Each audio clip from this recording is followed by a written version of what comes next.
ببر بیمار شد و آروم در لونه‌اش دراز کشید. صدای ناله‌هاش تو جنگل پیچید و توجه بقیه حیوانات رو جلب کرد. اونا یکی یکی برای دیدن ببر اومدن و همدردی خودشونو نشون دادن. وقتی روباه خبر بیماری ببر رو شنید، تصمیم گرفت بره و بهش یه سر بزنه. روباه وقتی به ورودی لونه رسید، ناله‌های ببر رو شنید که بلندتر شده بودن. اولش روباه قصد داشت وارد لونه بشه و حال ببر رو بپرسه، اما همین که اومد اولین قدم رو برداره، مکث کرد. با چشمای تیزش زمین جلوی لونه رو بررسی کرد. سپس آروم عقب رفت و شروع کرد به چرخیدن اطراف ورودی لونه.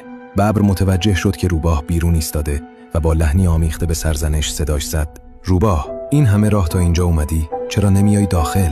روباه گفت: زمین رو با دقت بررسی کردم. تعداد زیادی رد پا به سمت داخل لونت میان، اما حتی یه رد پا هم بیرون نمیاد.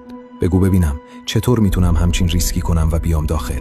ببر با شنیدن این حرف ساکت شد و دیگه چیزی نگفت. در هر موقعیتی هوشیار باش، محیط اطرافتو بشناس و اول از همه از خودت محافظت کن.